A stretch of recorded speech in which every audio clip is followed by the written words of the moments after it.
Hi guys, it's me, Crystal. I hope you guys are all having a great day and have had a great week. I hope you guys were prepared for the snow that came, but it is the holiday season, so hopefully we're happy. And I was wearing another one of my ugly Christmas sweaters today, just to make you guys happy and me too. If you're a returning subscriber, hi. And if you're new to this channel, I hope you guys will like. I hope you guys will subscribe. I hope you guys will hit the notification and share if you want to, and leave comments so that we can make this into something really big. If you do leave comments, please, no hate. There is enough hate in the world, and we're just here to discuss things. These videos are for educational or entertainment purposes only, in the hopes that YouTube doesn't get mad at me.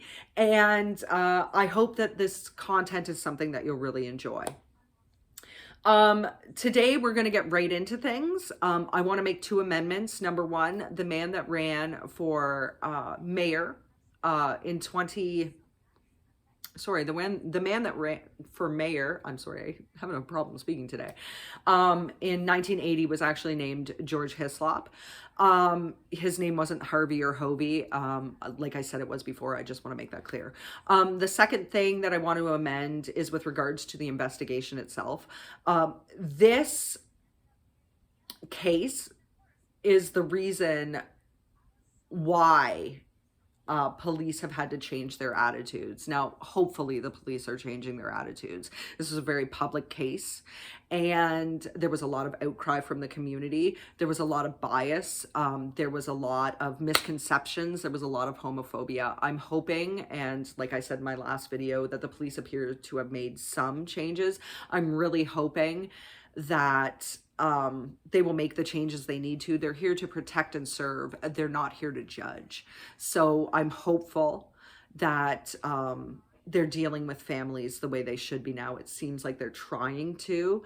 So it remains to be seen right now on how future dealings with the community will be. But I do believe that the police are trying harder. If you guys watched the first video, I did discuss the history of the village. I just want to point out that the village is bordered by Gerrard Street, Yonge Street, St. Charles Street, and Jarvis Street in downtown Toronto. And the core area, once again, is Church and Wellesley. That's where most of the businesses are, and Alexander Street. This is actually written in the Toronto Gay Tourism Guild, if you guys do want to look at that. And if you guys do want more information on the history of the village, just watch part one. I did go into some of the history there, or you can check out websites related to it. I do want to point out that yes, I did get some of my information from articles, of course, on the web, but I also got it from this book. It's called Missing in the Village by Justin Ling. It was just released in October of this year, and it was very informative. There's a lot of information in there, so you guys can go into that. Unfortunately, I won't be able to get into a super lot of information on everybody, just because of the fact that we're not only just talking about the victims, but also the investigation today. I will have to refer to my notes from time to time. And if you guys noticed last week, I was making like a strange ing sound a lot. I didn't really notice it until I watched it. It's just because I was really thirsty. I don't have any other problems. So I do have a bottle of water here. Once in a while, I'm going to have to be taking a drink. The first person we're going to talk to is Skandahara Nabartanam.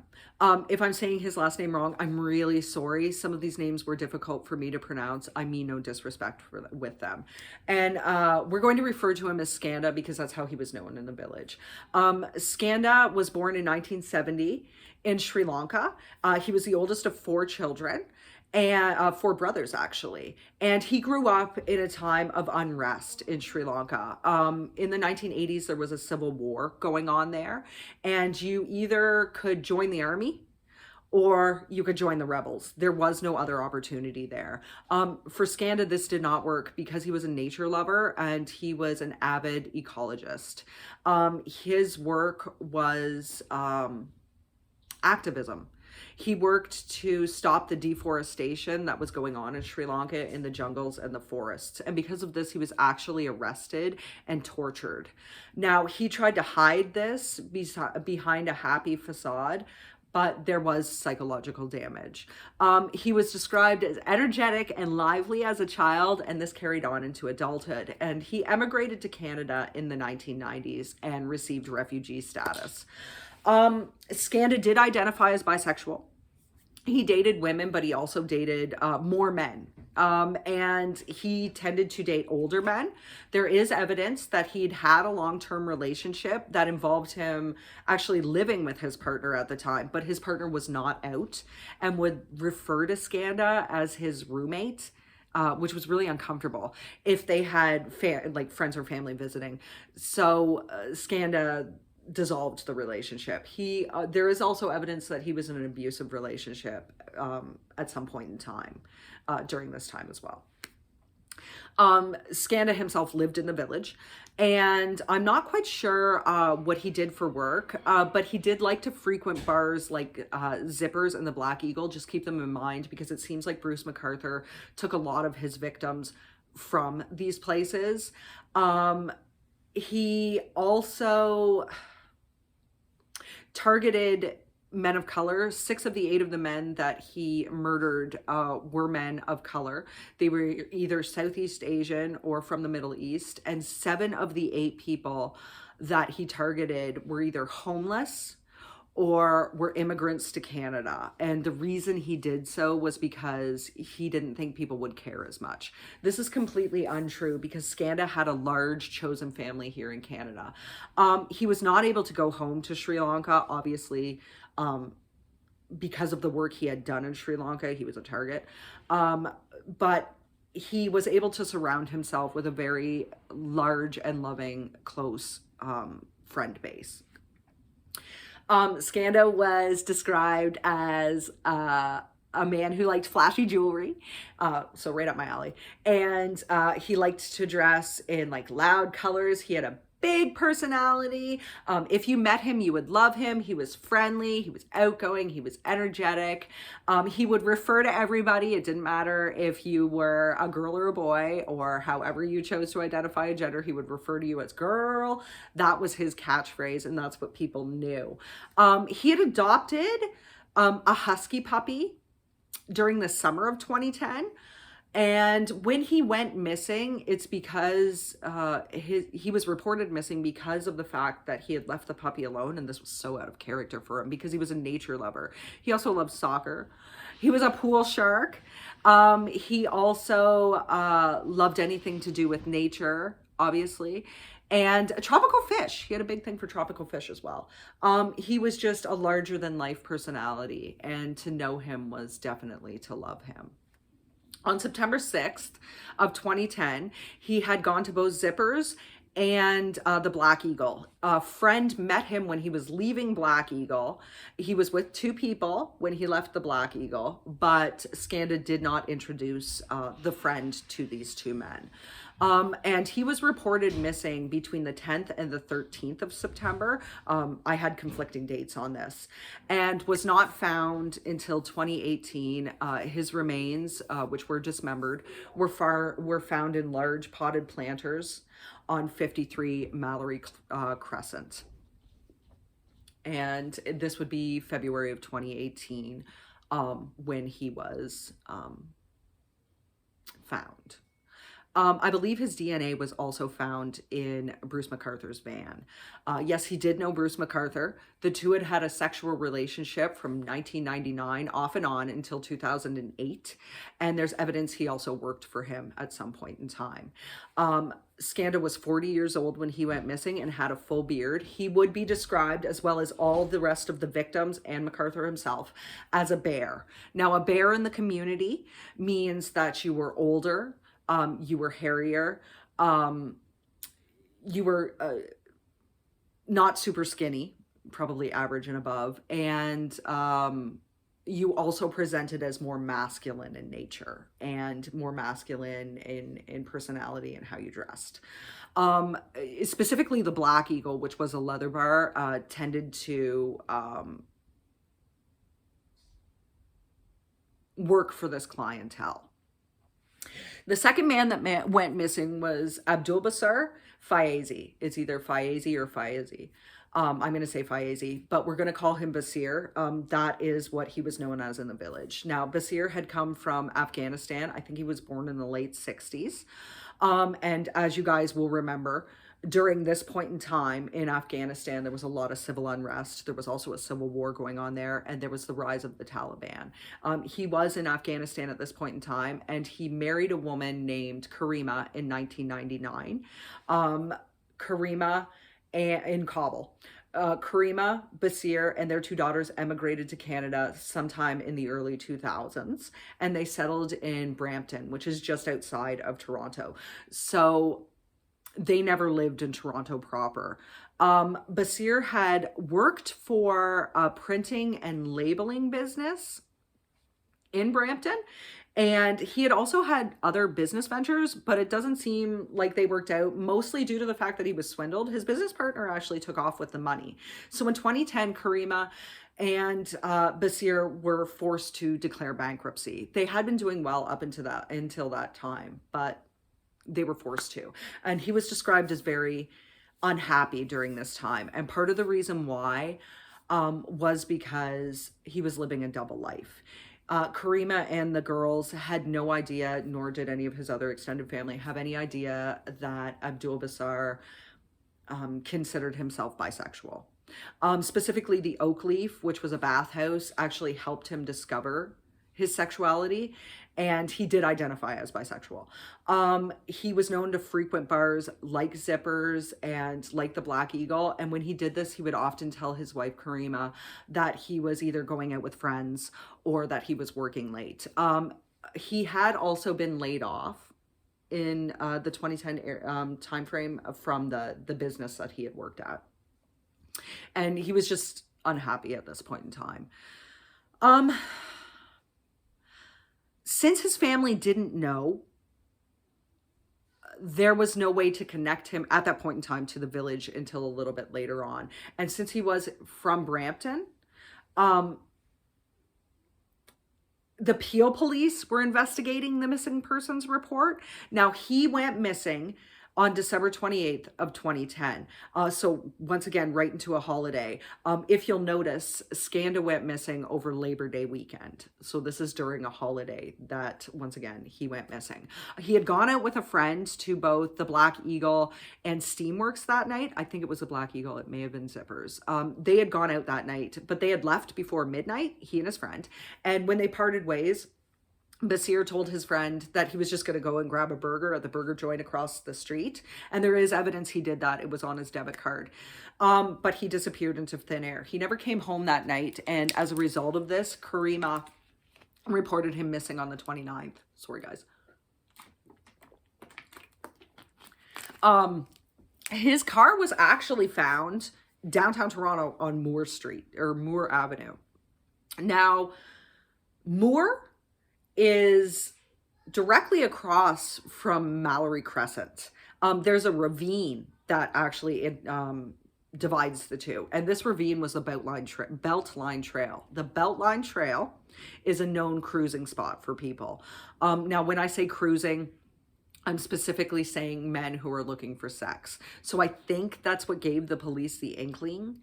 And like I said, Basir was known as Basir in the village, and he was known to the village.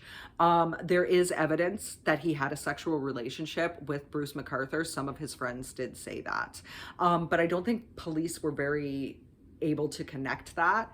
And police would tell Skanda's friends and Basir's friends that they felt that they disappeared on their own, that they went missing because they wanted to. His remains were once again found at 53 Mallory Crescent in the early months of 2018, dismembered and mixed in with the planters. He was the second victim of color. He was 42 years old, and he had a full beard at the time that he went missing and when he was found. These were skeletonized remains, just in case anybody was wondering. The third victim to go missing was Majid Hamid Kayhan. I'm going to call him Hamid just because that's how he was also known in the village. Now, Hamid was born into a very strict, very devout, and very traditional Muslim family. If you'll recall, I said that Basir was also Muslim. And at times, Basir would use Salam Canada as a support system. Um, they specifically deal with the LGBTQT plus Muslim community. So he would deal with them. There's no evidence that Hamid ever dealt with them at all, but he tried very hard to remain as devout as he could. His father was actually a Muslim cleric in Afghanistan. It was a very big thing in their family. He was musically gifted. He had a great voice, and he was also creative, but that was kind of frowned on in the more devout and traditional Muslim areas. But he had a love for Western music. They would find smuggled tapes and they would listen to them. Hamid also got married in Kabul in 1983 to a woman. And they emigrated to Canada, I think sometime in the late 90s. It could have been the early 2000s. And they came here with their kids. Now, the marriage did not last. He and his wife actually divorced in 2002. And what's interesting is that their extended family also came to the Toronto area. So the whole family lived in Toronto. Basir developed a drinking problem. He was known as a friendly and grandfatherly type man. He was actually the oldest of the victims. He was 58 when he went missing. I believe he was born sometime in the 60s. And he was known for breaking out into song. Like the owner of Zippers actually remembers him like just breaking out in song. He would do it in his native Dari, but he would also do it in English. But he, like I said, had problems with drinking, and there is evidence that at some point in time, he was introduced to crack. So he dealt with this off and on. I think he was also someone that went to the Oakleaf as well. I'm not sure specifically, I shouldn't say specifically that Basir went there, but I know that Hamid went there, and it also helped him come out. I believe he also identified as bisexual.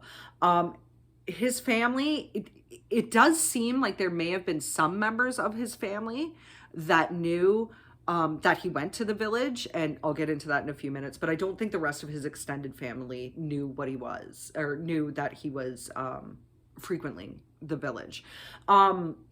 I think he lived in the area, though, with a partner off and on. I think it was on Church Street. I'm sorry, I could be wrong about the actual street he lived on, but it looks like there was evidence that he did live with a partner at times, off and on. Like I said, he frequented the bathhouses as well. And Hamid could get handsy when he was drinking, and that was somewhat problematic, but it doesn't look like he had any type of record or anything like that. Friends did say that at this point in time, he was also talking about wanting to return to Afghanistan a lot. I don't know what evidence there is of this, but he seemed to be talking about that. And he said that he just really missed home. When I say home, I'm meaning his home country. He just really missed it there.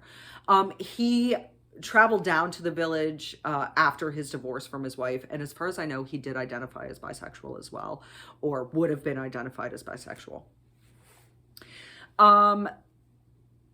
He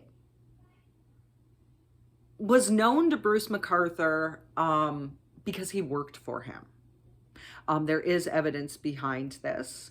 And there is evidence that, if you'll excuse me for just 1 second.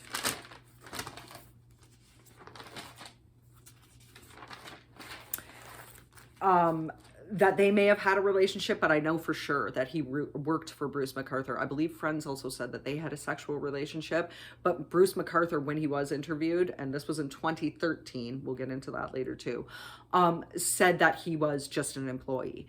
Now, when Hamid went missing, it was in 2002 that he also started being known as Hamid. His family still knew him as Majid, but he was Hamid when he was in the village. He went missing over Thanksgiving weekend of 2012, so specifically October 14th. And the reason this is known is because there was a family wedding, an extended family wedding. So he actually boarded the subway, went to the wedding. His children were there, his grandchildren were there. They had a great time, and the whole family saw him off when he left back on the subway that night. And then he disappeared. His son was the one that reported him missing on October 28th. And there is evidence that his son did call a friend in the village and asked if he knew where his dad was. So I believe his son may have had an inkling or may have known. Now, Hamid's remains, dismembered remains, were found in, I think it was July. So I'm going to say the summer of 2018 in the ravine behind Mallory Crescent. And I think it was a 9-day investigation where they were able to find him. He was the third man of color to have gone missing. He was the third with a beard, but he was the only one that was found in the ravine. Whew, this is a lot. Okay, so the fourth victim was Saroush Mahmoudi. And Saroush was 50 when he went missing. There is not a lot of information on Saroush. I do know that he was born in Iran, I believe, sometime in the late 60s or early 70s. It's harder to pinpoint. And that he had been in Turkey for a while. But he did immigrate to Canada, and he actually came to the Barrie area. I know he worked there for a time, and I know he also, I believe, drove taxi in the last 2 years that he was in Barrie. Now, he did move from Barrie to Toronto because he had got married and he wanted to be closer to his wife, Fariza, I believe her name was, or Farina.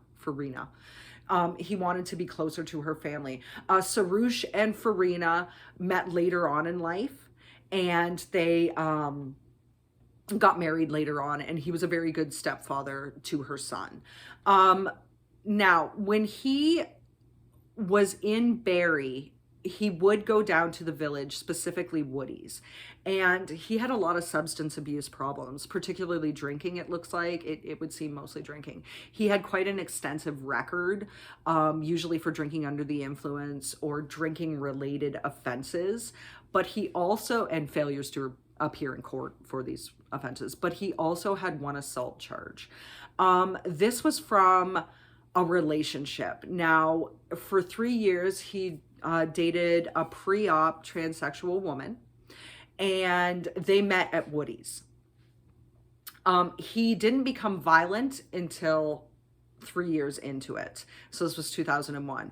And there were a couple instances of it. And then she decided she was going to confront him and ask him why. And he took like the jug of a blender, hit her over the head, climbed on top of her, and started basically punching her in the face. Neighbors heard, and the police were called, and he was arrested. He was never charged with his crime, though. If he had been, it would have shown investigators that he had been in the village, because when he went missing, no one knew what his connection was to the village originally. Farina did love him, and she describes him as her soulmate. They did have a very loving relationship. So it seems that after the relationship that he had with the victim, I'm just going to call her the victim. I do know what her name is, but I am going to call her the victim for these purposes. It would seem that he did get his life back on track and did relocate to Toronto, was with Farina, was a good father to the stepson, and he just basically walked out of the door and disappeared. And this would have been April 15th of 2015 that he disappeared. I believe Saroush's DNA was also found in Bruce MacArthur's van. It's unclear how Saroush and MacArthur knew each other. Saroush did have a goatee in the pictures that I see. He did have facial hair. It looked like it wasn't as much as most of the other guys. I wouldn't describe it as a full beard, but I don't know if when he went missing he had a full beard. And he did tell his victim the reason why he drank so much was that he had done some bad things, had hidden out in Turkey for a while, and he did allude to the fact that he had killed people. Like I said, there's not a whole lot known about his life. when he lived in Iran, or when he lived, or when he was hiding in Turkey. His remains, once again, were identified in the early months of 2018. They were dismembered, skeletonized, and mixed in with the potted plants on 53 Mallory Crescent. I do want to point out that still to this day, MacArthur would know their connection, but no one connected Soroush to the village. He was the fourth man of color to disappear at this time frame. So there was a break, if you guys noticed, from 2012 to 2015, there was a break. Now, we don't know if MacArthur had other victims in this. These are only the known victims of MacArthur. I know they are looking into other cases. Investigators are looking into other avenues to see if he did have other victims. There may have been such a big gap between the men because the heat was kind of on. After Hamid went missing, the community started to whisper once again, like they had in the 70s, that there must have been a serial killer. The fifth victim is even less known about. I'm going to look at my notes because I really want to say his name right. Karushna Kamar, Kangaratnam,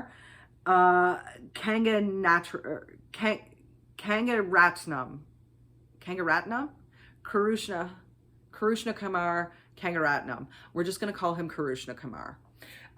Was 37 when he disappeared. I believe also Soroush was a more recent, Soroush had lived in the country since he was 20. I just want to point that out.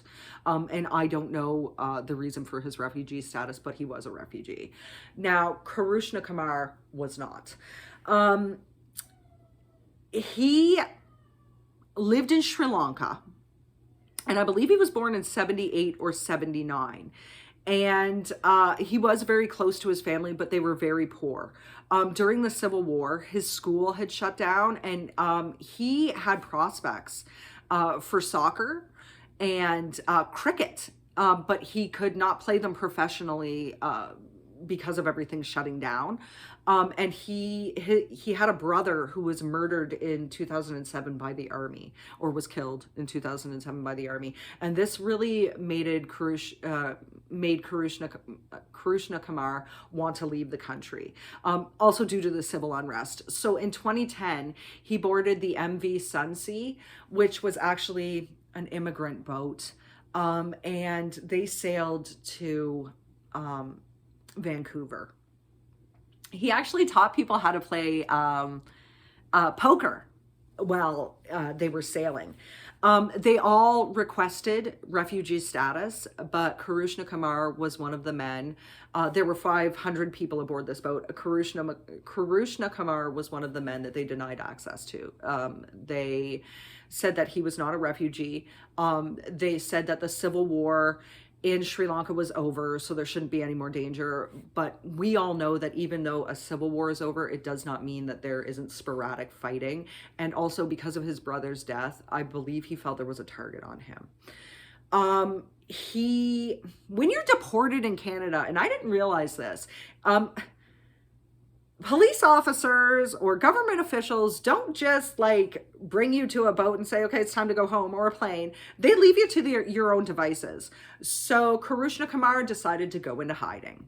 He was able to somehow make his way from Vancouver to Toronto. It is unknown. He never told his family, although he was in close contact with his family at the time. I think he called them weekly, but he never told them where he was or what he was doing. And he did send home $300 bi-weekly. He never told his family members how he made this money. There's not a lot known about it. When he stopped interacting with his family, they felt that he had just gone deeper into hiding. He was never reported missing. And of course, there's two specific reasons for this. Number one, he was illegally here in the country. He was supposed to have been deported. So you're not going to report somebody missing. And if they're not really missing, then that would be, they're going to be arrested. Number two, his family lived in Sri Lanka. They were so far away, they probably didn't know how to get a hold of people. and they just figured he went deeper into hiding. It is believed that he was killed on or about January 6th of 2016. He was not identified. Police, sorry, I'm going to try to think of a really elegant way to say this. Police released his photo. If you guys remember from the investigation, a photo was released to the public and asked if anybody could identify it. This is a death photo, so I'm going to refer to it as a death photo. It was cleaned up, and his was the photo that was released. And an unnamed international government agency was able to help them identify Karishma Kumar.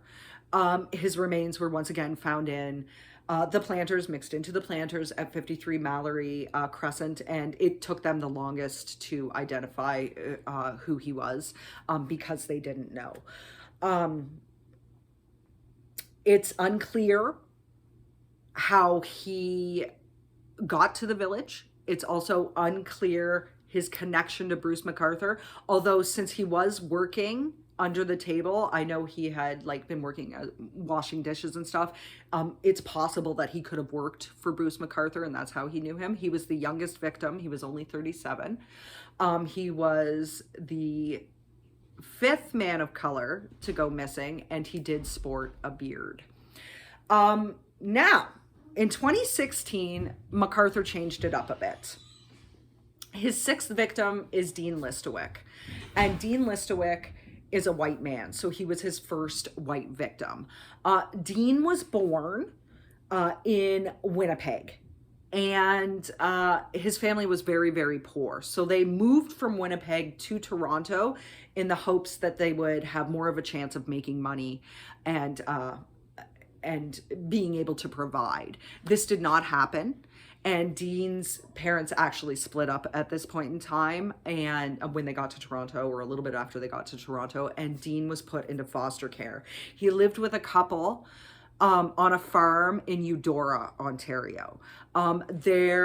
He was still close to his family, though. He would actually visit his biological father every weekend, and he was very close to his foster brothers and sisters, or foster brothers, I should say. His foster brothers said that he would literally do anything to protect them, and there is evidence that he was sexually abused when he was in foster care.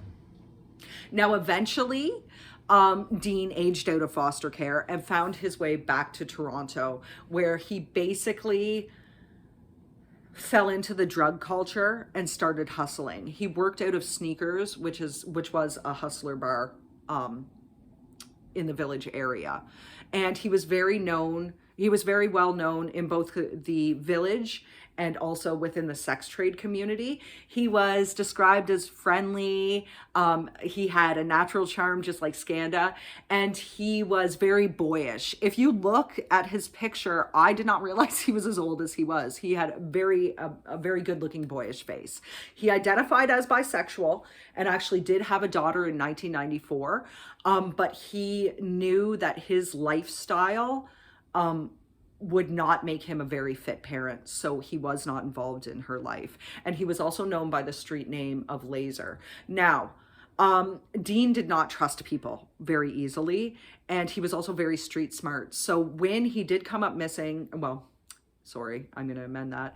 When he was found, it shocked a lot of his friends on the street because he was so street smart and not trusting. He was a fixture in the community. He would work odd jobs there. He would do anything he could to help out the community. And when Sneakers closed down in the 90s, he started, I don't want to say pimping himself out, but he started working for himself in the sex trade. He did try to get clean off and on. He also would try to work odd jobs in the village. And he did from time to time have apartments for 1 or 2 months, but they always fell through for him.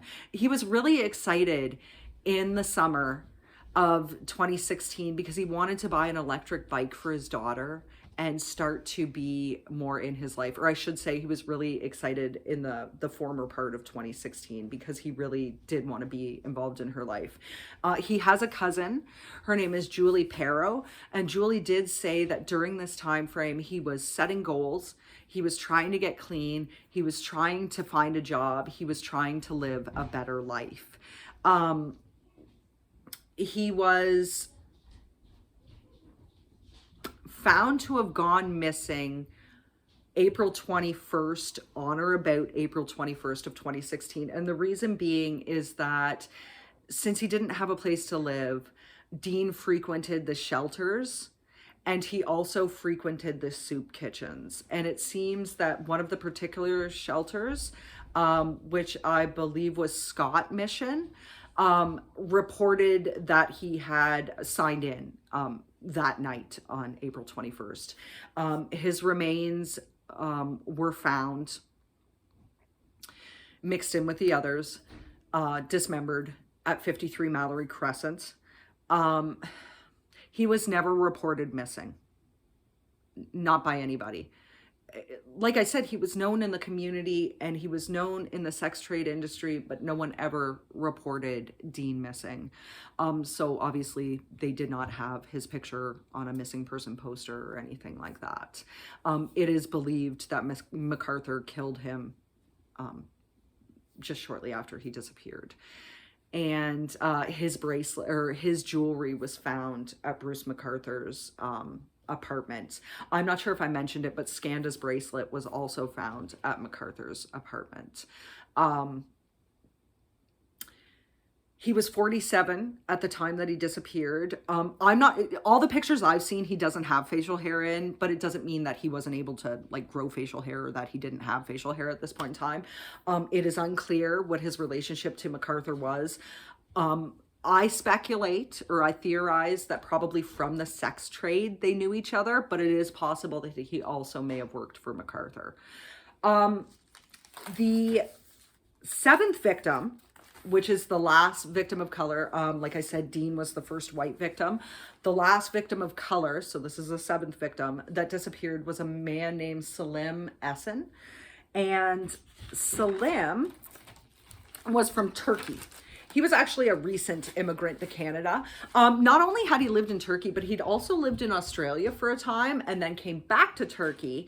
And then he immigrated here in 2013 to marry his partner. The difference between Salim and most of the other immigrant men was that Salim was very out, was very loud about it, and everybody knew. His family knew that he was out, and they supported him in this respect. So he came here to marry a partner. The two did get married, but the marriage didn't last. And Salim just decided to stay in Toronto because he liked it here. He was a manager at a cafe here too, or he helped to manage a cafe here. Salim also had a partner named Sammy. I am not sure if Sammy was the partner that he had been married to. Sammy was actually the person that reported him missing. And he led a very active life. Sorry, I just had to wave to the mail guy. He led a very active life here in Canada. Salim was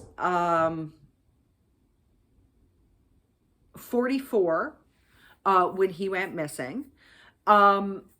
He seems like he was a very compassionate person. Everybody describes him that way.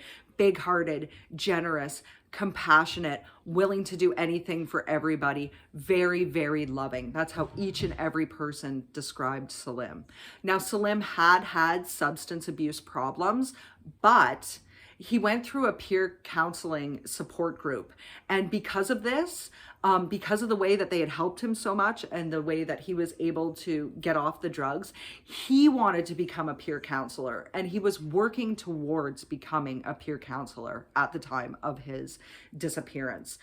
He also loved nature. A number of these guys, including Sarouche, Basir, Skanda, Karishma Kamara, I believe, and Salim, they all loved nature. They liked camping. They liked being outdoors. And Salim loved doing this stuff as well. Like I said, he was reported missing by Sammy. And originally, police thought that Sammy was the person who killed him, so to speak, or who was involved with his disappearance. Because he was the one that reported him missing. Now, Salim himself went missing. Just give me a second. He also enjoyed philosophy and sociology. And he was very big into philosophy. He could talk about it and sociology to a great degree. I just want to make sure that I have his exact date of disappearance. It was Easter weekend, so once again, another holiday. April 14th of 2017, he went missing. It is unclear how he knew Bruce McArthur or how the two of them connected. But I know that he did go to bars like the Black Eagle. It could have been from there. But it is unclear how the two of them knew each other. And once again, Salim's remains were found mixed into the planters on 53 Mallory Crescent. Salim's DNA was also found in the van, I believe. And his notebook, which is, he just wrote in it. It could have been like a journal or a place to keep thoughts, was found in Bruce McArthur's apartment as well. The eighth and final victim was Andrew Kinsman. So he is the second white victim to go missing, and he's the whole reason why this came crashing down on Bruce McArthur. Andrew Kinsman was very, very, very well known in the community. He had lived in the Toronto area his whole life. He had lived in Cabbagetown, actually. And the apartments that he lived in, he was also the superintendent of. I didn't say Super Nintendo, so I'm proud of myself. Sorry, The Simpsons. He did a lot of work within the community. He worked for part-time for the Toronto People with AIDS Foundation, and he also worked for the Essentials Market part-time, which is a place where homeless or really low income people in the village could get groceries from, and he had hoped to make this a full-time job. He was very big into giving back to the community and very big into politics within the community. He wanted everybody in the community to form a cohesive and solitary or solidified group.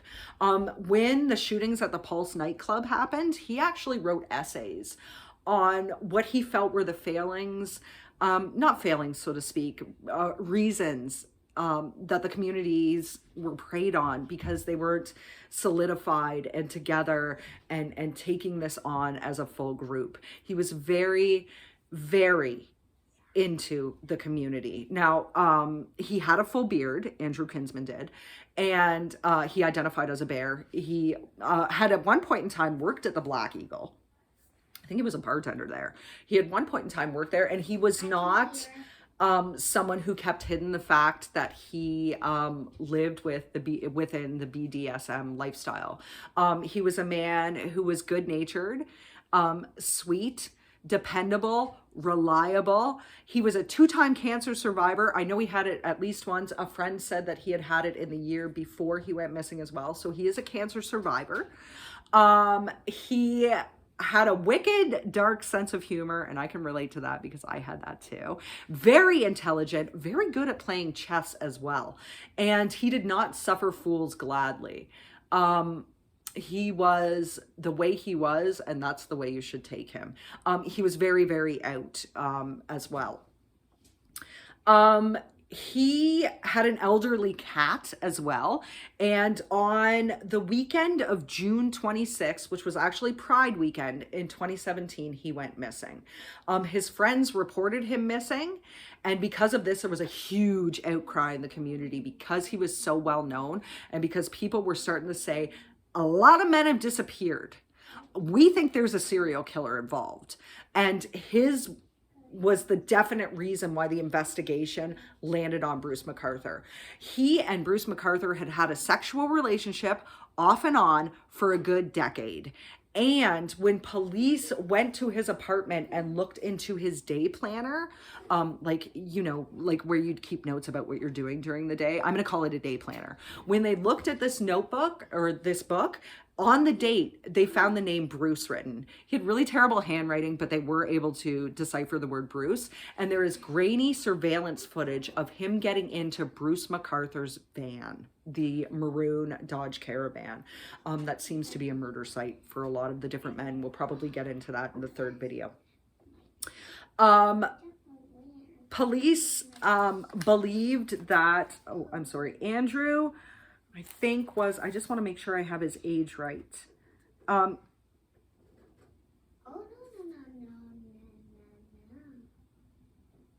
think Andrew was in his early 50s. It doesn't look like I have that written down.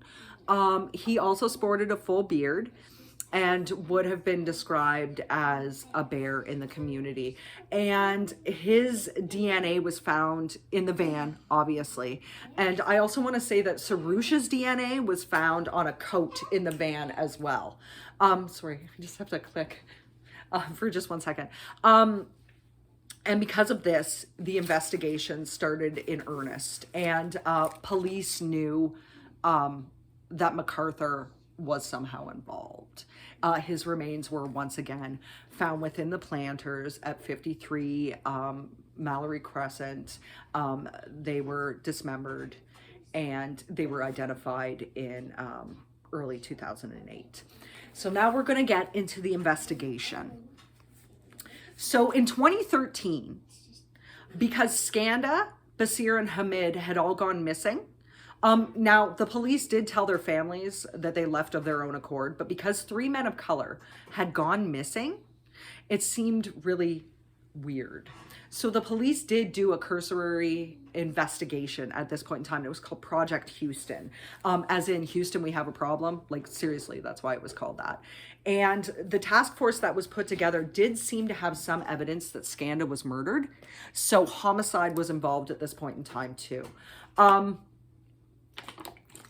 They actually did speak to Bruce McArthur, but he was not considered a person of interest. He was only considered a witness because he had relationships or knew each and every one of the men that disappeared, whether it be from working with him or from sexual relationships that they knew of that he had had. He was let go, obviously. And Project Houston ended in August of 2014 after they had questioned. Now, I know that they had gone down into the village and questioned people and they had put up missing persons posters, but that's about all they did. They didn't take anything seriously because they still, at this point in time, were not able to connect why Basir was going into the village. And they were, and he was also from Brampton. So they didn't have the connections the way they should have, even though they knew that these 3 men knew Bruce McArthur. And I don't know how many other men that they knew him, and that they also frequented Zippers, the Black Eagle, and various bathhouses in the area. Homicide pulled out, and like I said, Project Houston was shelved in 2014. And it was also during this time, if you remember, that Bruce McArthur was a little bit less active. So from 2012 until 2015, there was a lull. Now, like I said before, police didn't suspect that Sarouche had ties to the village at all. So I don't know if they went looking for him there. The next bit of news that I have is in 2016. And in 2016, a man, I'm not going to say his name. Oh, I'm sorry. Project Houston ended in April, not in August. It was in April of 2014. In 2016, I just want to get it right, June of 2016, police were notified of a victim that came forward that said during a sexual encounter in McArthur's van, McArthur choked him and it was not consensual. He did have evidence of these marks too. The police officer that was supposed to do these interviews was Sergeant Paul Gauthier. I'm going to call him Gauthier or Gauthier, depends on how you want to say it. He did not do a very good investigation into this. And because of this, he was later investigated for misconduct. He did not interview his report with the victim, nor did he take photographs of the wounds that he had, even though by definition, in domestic assaults, you were supposed to do that. Police interviewed MacArthur, and MacArthur just said, oh, yeah, it was consensual. It was a sexual thing. He and I were together, so it became a he said, and MacArthur was never charged for anything, even though there was clear proof that he did this.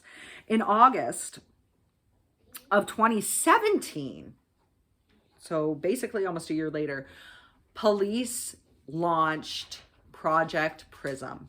And it was because, obviously, Andrew had gone missing, and they did have evidence that Andrew and I believe Salim at this time were both murdered.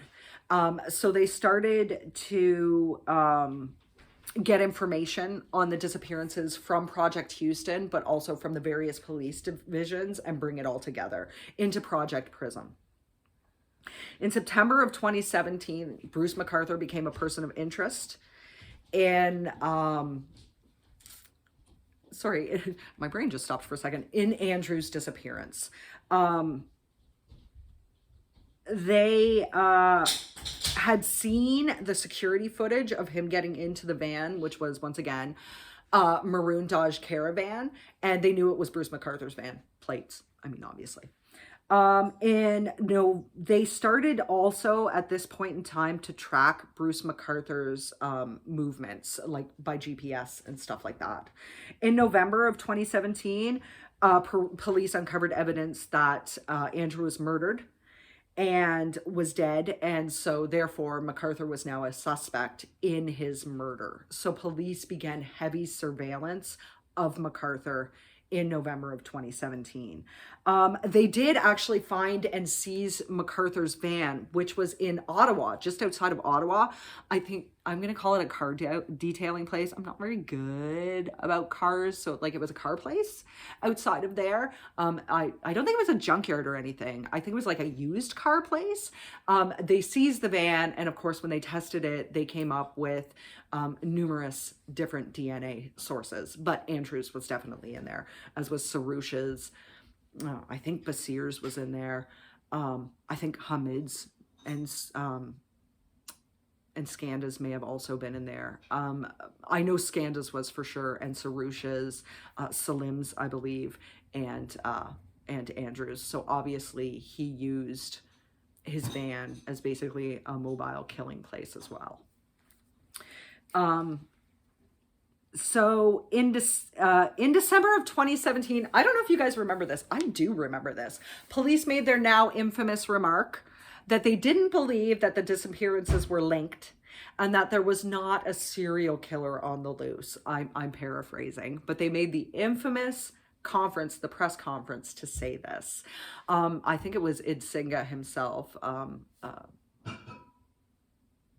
Inspector Nsinga, who is actually the chief of police. I believe it was him himself that said this. I didn't watch it, but I do remember reading it. And at the time when I was reading it, I kept thinking to myself, that's a lot of missing men, even though I know Dean and Karishma Kumar were not on the list. There was still 6 missing men. And I'm like, that's a lot of men to have gone missing. It sounds like a serial killer. But they were adamant in December at this point in time that the murders were not connected, or the disappearances, I should say, were not connected, and that they didn't believe there was a serial killer. I have no idea what their reasoning for doing this was. Perhaps it was a way for them to protect their investigation and Project Prism at this point in time. Now, in December of 2017, they were also able to get into MacArthur's apartment. I'm going to assume they probably had a search a warrant, and they were also able to clone his computer. When they cloned the computer, they uncovered evidence of files, but I think it did take them some time to come into these files, that were photographs of the missing men, either unconscious or in death. Some of them still had the garrote, so the wire. I'm going to say it was a wire. It could also have been like a piece of plastic or leather, and the garrote was tightened with a metal bar, and that's how he would kill them. Some of them still had it around their neck. Some of them still had the marks from around their neck. I know Salim did for sure. He took photographs of some of the men dressed in a fur hat and coat with a cigar coming out of their mouth. And he would also keep clippings. He specifically shaved Salim's beard before taking these pictures, and police were able to find that. This is where also they found Karishma Kumar's picture, and of course they were not able to identify him, but he would make files with their names on them in his computer, not of them alive, specifically of them unconscious and in the process of death or of being already dead. Some were posed as well. He had specific poses for these people. In January 18th of 2018, police were surveying MacArthur, and a victim known as John, we're just going to call him John, that is how he is known, it's a pseudonym, was invited into MacArthur's house, and he went inside MacArthur's house. Now, I have read what he has said about this, because he said Bruce MacArthur told him to hurry up, get undressed.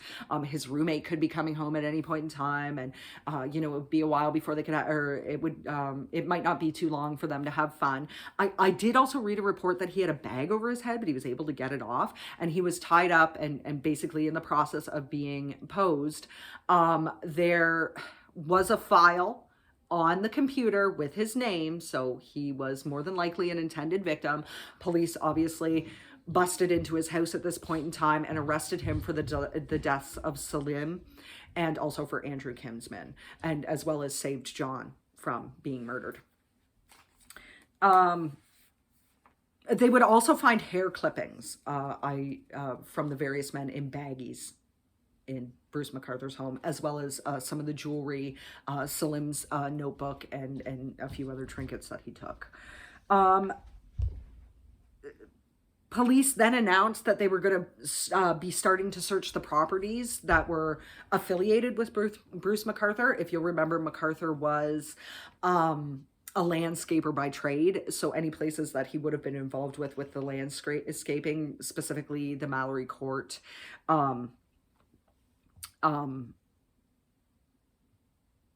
residents, they were going to be looking into. Sorry if I have long pauses, I'm just trying to think of the right word. And January 29th of 2018, he was charged with the deaths of Hamid, Sharouche, and Dean, because they were able to discover their desecrated remains, basically their dismembered and skeletonized remains from the planters on Mallory Crescent. Now, you guys might say, why did it take them so long to be able to charge him with certain people's deaths? Just because it was a long forensic process. You guys have to remember, you have various parts of various people put into these planters. Some of them may have been mixed together, so they would have to identify each piece of each person and also have DNA samples in order to do so. February 23rd, Bruce MacArthur was charged with Scanda's murder. March 5th, the death photo was released by the police in the hopes that somebody would be able to identify it. It was identified on the 6th. And also on the 6th, police had to answer for their misconduct in the way they investigated this case, specifically with the way they dealt with the 2016 assault charge against MacArthur that was not investigated, not interviewed very well, not photographed, and led to no charges. They may not have stopped the deaths before 2016, but it would seem that Dean, Salim, that Andrew would more than likely have still been alive at this point in time if they had investigated into Bruce MacArthur when they should have. They wanted to, this was also, police decided to put this into an external review instead of the police actually looking internally at how they handled the case. It was an external review that was looking to see how they mishandled not only information, but also the investigation, and to check actually for prejudice and biases towards the community because of this. March 22nd, the Toronto Police Board commissioned an outside source. So I'm just reading this right now so that you guys can understand, to review the misconduct in investigations. God, I really had some problems there. In investigations of missing person cases, specifically with the McArthur investigation, but also in how they investigated missing person cases as a whole, specifically targeting cases that targeted marginalized people, people that were homeless, people that were in the sex trade, people that were basically not, upper to middle class white people. Police were not invited in 2018 to take part in Pride. They always had been before, but in 2018 they were not invited to take part in Pride and were not a presence at Pride. April 11th of 2008, he was charged with Basir's murder. April 16th, I'm sorry, I think I said that March 6th, Karishma Kumar was identified. It was April 16th that he was identified. And of course, McArthur was charged with his murder. In May of 2018, the forensic examination at Mallory Crescent was officially done. They had all the evidence from there that they could get. And I also believe this is the largest forensic investigation in Toronto history. In July of 2018, police excavated the ravine, and that's where they found Hamid's remains. After they did this, Chief Id Signa said that he did not believe there were other victims or other bodies at this time. Sergeant Paul Gauthier, like I said before, faced charges of misconduct specific to the assaults, namely that he didn't record, like I said before, the interview with the victim from 2016, nor did he take pictures of the victim's injuries, and that is in direct violation of the domestic violence investigation techniques that they were supposed to use, because he didn't take any of the evidence, and this is likely due to prejudice and bias on his own behalf. Now, he claims he himself was the fall guy for the investigations, but obviously he did mishandle the information. In June of 2018, the review from the external board went all the way to the Supreme Court to see if the investigation was, and I quote, tainted by systemic bias or discrimination on behalf of the police department. And January 29th of 2019, McArthur pled guilty to all 8 of the murders. There was no way he could lie and say that it was not him. He did plead guilty. I believe in part to save his own family from hearing about details that would come out. He was sentenced a little bit later to life in prison with no possibility for parole for 25 years, which means Bruce McArthur will be 91 years old before he would be allowed to apply for parole if he lives that long. And it's very unlikely that he would be able to get parole.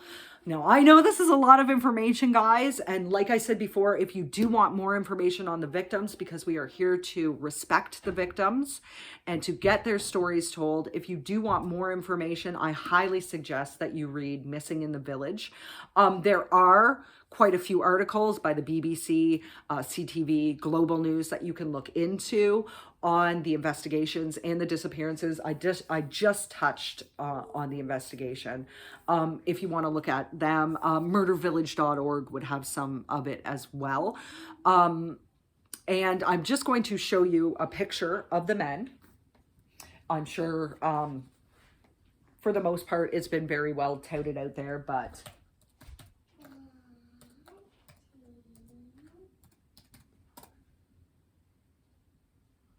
the computer's having problems with me.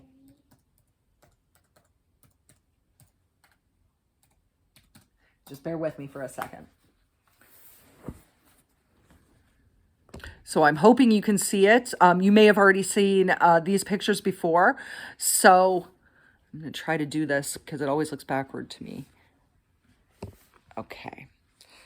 Salim, Andrew, Hamid, Dean, Sarush, Skanda, Basir, and Karishna Kumar. That is the victims, and they do have pictures of them, and the Karishna Kumar one is one from life.